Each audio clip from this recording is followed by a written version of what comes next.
Ya da esnaf evet. Abla nasılsın, iyi misin? Sağ olun, teşekkür ederim. Hayırlı akşamlar diledi aile efradına, sizlere. Alhamdülillah. Minik hediyeyi kabul edin bizden. Teşekkür ederim. Selamünaleyküm, hayırlı akşamlar. Gel.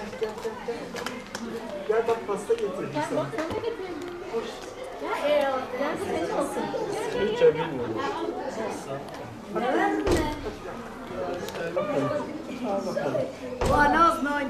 Sen al.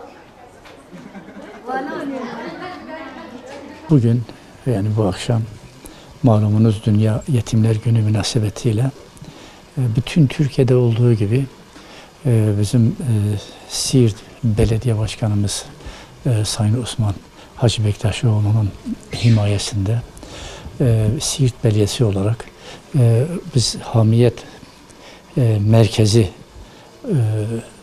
olarak da bu akşam inşallah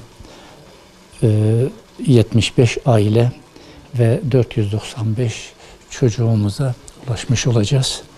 Hocam biraz da sesinizi yükseltseniz. Ulaşmış olacağız.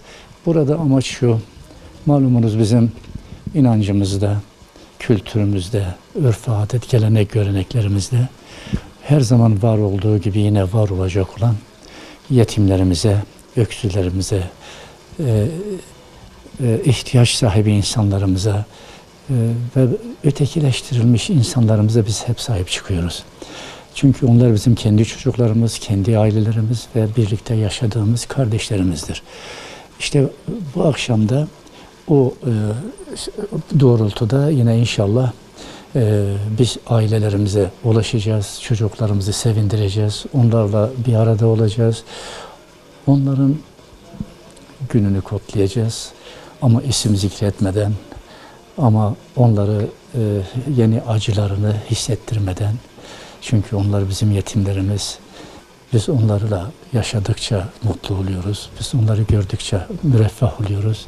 Onlara yardım edip ellerinden tuttukça dünyalar bizim oluyor. Ve bu doğrultuda yapacağımız her şeyi Cenab-ı Allah kendi katında kabul buyursun.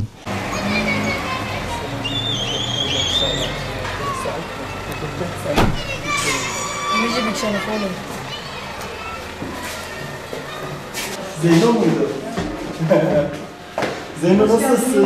Hoş gördük. Allah razı olsun. Zeyno'ya pasta verip gideceğiz. Ali amcadan pasta getirdik sana. Evet, keşke onu da getirseydiniz.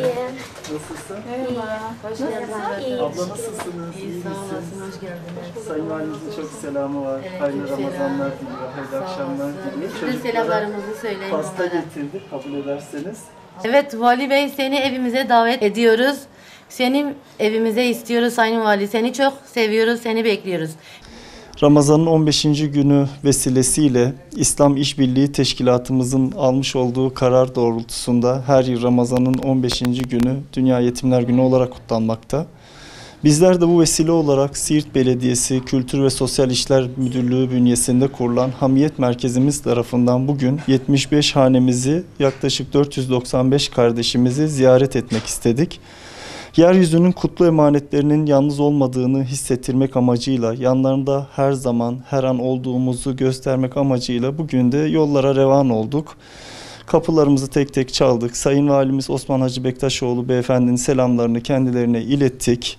Bu vesileyle bizlere kapılarını açan bütün kardeşlerimize canı gönülden teşekkürlerimizi sunuyoruz. Ramazan ayımızın da hayırlara vesile olmasını diliyorum. Rabbim inşallah nice mutlu, kutlu Ramazanlara vesile eylesin.